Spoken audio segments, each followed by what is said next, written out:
Hi, I'm Brent Finnamore. Thanks for joining me. Thanks for joining me with Virtual Influence.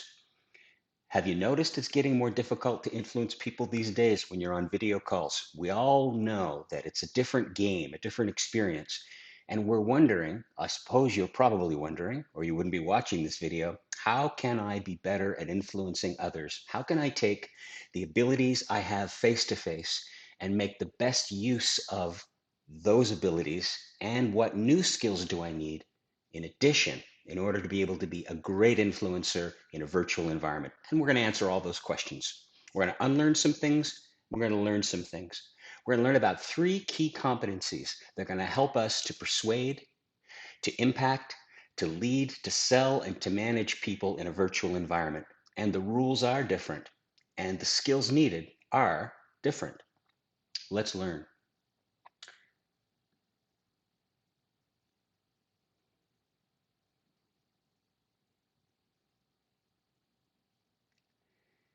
Influence means impacting the thoughts and opinions and actions of others toward mutual benefit. So we're trying to help the other person as well as get what we want. And we want to impact their thoughts and their opinions so as to influence their actions and get others to move, to change minds, to inspire action, to motivate, compel, inspire people. And again, the way we do that has changed. Well, influencing each other in an ethical and moral way creates collective good. We all need to be able to influence others. And this kind of influence makes the world a better place, and it's necessary for the world to go around. In fact, about 20% of your job is technical, and about everything else, 80%, is actually influence skills, communication and people skills. It's the vast majority of your job and what makes you effective, isn't it? If you think about it. And that's a rough number. That's why we say approximately. But the greatest set of skills you can possess to be good at virtually any job is your ability to work well with others, not just to know the technical aspect of your job. Who needs to be able to influence? Great. Well, if you're a manager, don't you need to be able to motivate and coach and guide and support and direct people in ways that make them feel engaged and committed and productive and fulfilled, right? And if you are a salesperson, of course you need influence, don't you? You need to be able to find leads, meet key buyers, discover their unique needs, navigate the political landscape, build a winning value proposition, deliver a great sales presentation, and drive urgency in order to close the deal. All these things. If you're a customer service professional, you need to be able to ensure smooth service and obviously solve problems, manage expectations, reassure worried customers, handle complaints, diffuse anger, and so on. And if you're in any kind of team, in any company, anywhere in the world, you need to be able to anticipate each other's needs, involve each other in decisions, keep each other up to date, be responsive and helpful, be honest, transparent, give and receive feedback, align your activities to reinforce those of other people rather than to cancel out each other. So influence is needed in virtually any job, right? And we've always known that. Do all these different objectives, though, have anything in common? Well, they do. They all require us to be able to persuade others, to be able to exchange knowledge and information with each other effectively, and to be able to work collaboratively in win-win partnerships. And that requires high levels of trust. It requires mutually rewarding relationships, and it requires top-notch communication skills. Now, all these things are the three key competencies for virtual influence. These are the things we have to learn to do differently, do better than ever before. And the surveys are in. The research is actually very clear. If you work with a laptop, that means you're a knowledge worker. Chances are you'll be doing more of your work virtually from now on than you did pre-2020. And the research shows that most people are going to continue to work 2 to 3 days from home, and more interactions with colleagues and customers, employees, suppliers, and prospects are going to be virtual than they were in pre-2020. So it's here, and to a degree, it's here to stay. So putting this all together, we need to be able to build trust virtually. We need to be able to build mutually rewarding relationships virtually, and we need to develop top-notch communication skills for the virtual environment as opposed to just the face-to-face environment. So thank goodness for video, right? Thank goodness. Well, here's the thing. It's important to understand how virtual works. Your information with Wi-Fi video and Wi-Fi audio and the other person's information goes through about 8 steps. It has to be recorded, then it has to be digitized, then it has to be compressed, then it has to be processed into packets, then it's got to be scrambled. Thank you, World Wide Web. Then it has to be transmitted to the other party. Then it has to be unscrambled and it has to be reorganized. Then it has to be reproduced on the other person's computer. That's a lot of steps. Would you agree? It's wonderful, right? I mean, it's magic almost that we can even do this in this day and age. Is it perfect? No. And therein, as they say, lies the rub. This set of steps, of procedures, ends up not catching everything. Some things get missed. And it is perceptibly slower than the real face-to-face world because of things like latency, jitter, packet loss, and about 30 frames per second of capturing power. And a lot of the things that we communicate with our body language, as we're going to learn, and with our paralanguage, our voice, happens faster than a rate of 30 frames per second. So top performers, so therefore, are learning to do a few things differently than everyone else, which is what makes them today's top performers, in order to enjoy superior virtual influence. So first, of course, they've mastered the 3 key competencies we're going to learn. But first, they had to unlearn 4 things. And unlearning is key. See, we're making progress, right? And all of a sudden, we encounter something no longer true. This happens to all of us.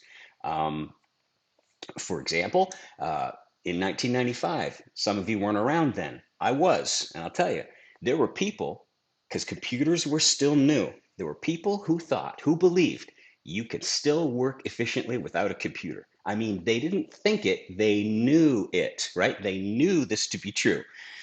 And you know what? That was no longer true. And so guess what happens? Progress stops for these people because they can't unlearn something no longer true. Have you ever had that experience? But the great news is, if we can unlearn and adjust, we continue to make progress. And that's what we need to do now in this part of our video. So here is a classic chart you've probably seen before. It's how we read each other face to face. In other words, how we have an impact on each other, how we make an impression on each other, and our likability of one another. And it is traditionally always broke down in these 3 percentages, 55, 38, and 7. So the 55% of the impact you have on other people and the impression you make on other people is your body language. 55% more than half, far more than words. Isn't that interesting? Body language, just to break it down, means gestures. So, for example, using your hands, the way you tilt your head, the way you move, it makes an impression. Another thing is eye contact, gazing. When you gaze, you communicate more seriousness, more interest, more intimacy, more connection. So eye contact or gaze isn't it? If someone's not looking at you and they're looking away, we feel like they're not interested. This is information that we process in our brains. Then we have facial expressions, of course, and then we have micro expressions, the ones that are so subtle and so fast, they happen in 1/100th of a second, right? And then we have proxemics. Proxemics is the way we use space when we're communicating face to face. So whether we close in and move in closer to someone or move back, when we move back, we're saying, I don't want to connect or bond. When we move closer, we're saying, I want to have an impact. I want to connect. I want to bond. And this is, again, is important information when we're influencing each other and building trust and building relationships. And we could always read these things face to face. Well, the 38% is paralanguage, as social scientists call it, or in other words, voice qualities is what you and I usually call it. It's things like tone, pitch, speed, volume, pauses, enunciation, and inflection. If I say, for example, so here's an expression I could use. I could say, get out of here, right? And you know what I mean. Or I could say, get out of here, right? And that means something different. Or I could say, get out of here. And that means something different. And yet, in all these cases, it was the same spoken words. So we know intuitively, don't we, that A very small percentage of the impact we have on others as we communicate is actually the words. The bigger part is our paralanguage and our body language. So what? So what's the big deal? Well, because of those 8 steps I talked about earlier, those 8 steps, the processing and so on, and because of the latency and the jittering and the packet loss and all those different things, there are a number of things that are no longer available to us. Here they are, gestures. Why? Because most people just show a screen from the neck up. This is all, so there's no gesturing. There's no emphasizing key ideas with your hands. We don't tend to do that as much in video calls, do we? Eye contact is reduced because people aren't looking at the camera. They're looking at their screen, right? And gazing, the power of gaze is lost. And micro expressions, because they happen too quickly. They're not generally captured. And proxemics can't be used anymore either because we are basically sitting in a chair or standing still as we do our video calls, even if we even have our video on. Then there's enunciation and inflection. Again, things that happen too subtly to always be captured, especially when not everyone has the same quality microphones or the same quality processors or speakers and so on.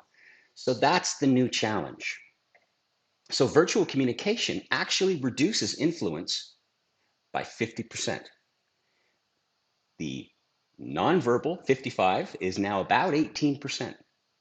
The verbal, or the paralanguage, which was about 38, is now reduced to about 25. And words are words, so that's 7. That leaves 50% of information we can no longer perceive during video calls.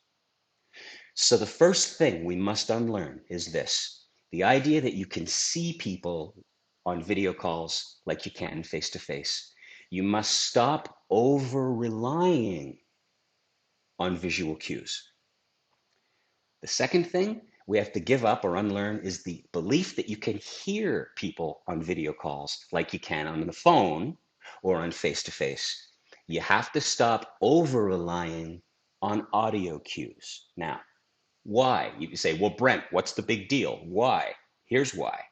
You can end up saying, oh, that went well, but it didn't. You could end up saying that customer's happy, but they're not. In other words, we misread people more easily now, and we're wrong. That's important when you're a manager working with an employee, when you're a salesperson trying to assess where the customer is, the prospect, and so on. And it's very important as we work in teams with our colleagues. So internet connection speeds vary from user to user, and they fluctuate from moment to moment, as you have experienced, no doubt. Am I right? And camera processing, computer processing power varies from user to user as well. And camera and microphone quality varies from user to user. So all these things create these challenges for us. And humans process perception information at a speed of about 10 to 40 milliseconds. Whereas the very best technology, it's around 300 milliseconds, 150 milliseconds one way and then back to you. And so what's all this mean? What it means is we're at 50% perception in virtual meetings. And then number 2, the reduced information we do in fact perceive is at least 10 times slower than we need it to be in order for the interaction to feel good and feel natural for both parties. And tech can't fully reproduce the micro expressions and the subtle paralanguage. And body language is limited, as we said, and there's very little eye contact, and camera position can be an issue. And poor lighting can further hide facial expressions, like you see in this example, right? If you even have your camera on, it's like you see in this example. And camera angles and distortions can make people less attractive and harder to read. And being attractive is a part of influencing. And if you're showing yourself at a funny, odd angle, you're just not looking your best. And that matters. And proxemics are fixed at best or gone altogether. Now, very quickly, what are some of the microexpressions and paralanguage elements that are lost virtually? Well, social scientists have found that there are at least 2 types. The first one is they're called complementing and accenting. What it means is it's the things we say and do to amplify our feelings and thoughts, the degree of emotion. Because a lot of that is lost, what's that mean? We can no longer tell how strongly someone feels about something or how weakly they feel about something. We can't get the same read. Second, the second kind of things that are lost are things called regulating and concealing. It means the paralanguage and the body language, facial expressions that we do to unconsciously try to conceal our real feelings and thoughts. In other words, the things we use to hide emotion. Those are gone. What's that mean? It means we can't always tell if someone is being fully honest or or really disclosing everything they're thinking as readily as easily as we could before. And I mean, it was never easy, but it's even harder now. So the other thing we have to realize is that when people meet face to face, some interesting things happen inside their bodies. We produce oxytocin and serotonin and dopamine, and these cause us to actually feel feelings of trust and bonding and satisfaction with the other person. And these are the bedrocks of influence. They always have been. And they're all reduced virtually. So now we come to the third thing we have to unlearn. The notion that you can influence and persuade people virtually the same way you can face to face. The skills are different. And the fourth thing we have to learn, in light of all of this, the fourth thing, and this is a really big one, we have to unlearn the tendency that some people have, not all, but some people have, maybe you, to wing it during a meeting and get away with anything less than meticulous planning.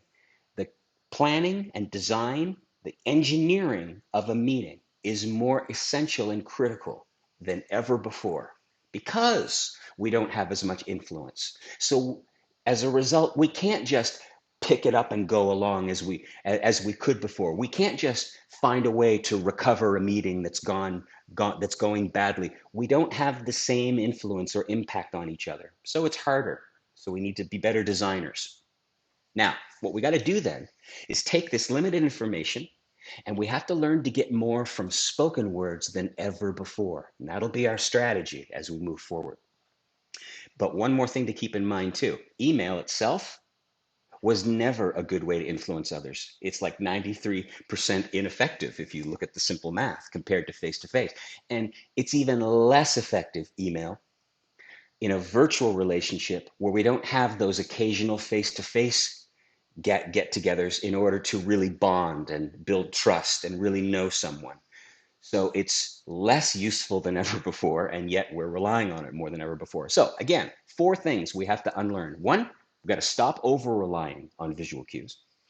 We have to stop over-relying on auditory cues. We have to know that influencing each other is harder now, and it has to be done differently. And finally, the meetings. Meetings now require nothing less than meticulous planning. Those are the things we have to unlearn. And that's hard because we're kind of working against hundreds of thousands of years of human programming. It's never had to be this way in our whole evolution. So we have a lot of instinct to deal with, to overcome. But if you have understood and accepted and unlearned these four critical things, then you're ready for the final presentation, part two, which is the three key competencies for virtual influence. Well, I'm Brent Finnamore, and what I do is I help companies with things like customer service, customer experience, sales, leading, managing, dealing with change, maximizing productivity, and achieving true customer focus. And I'd love the opportunity to work with you and help you. You can contact me by email or you can contact me through my website. Take care and thanks for watching.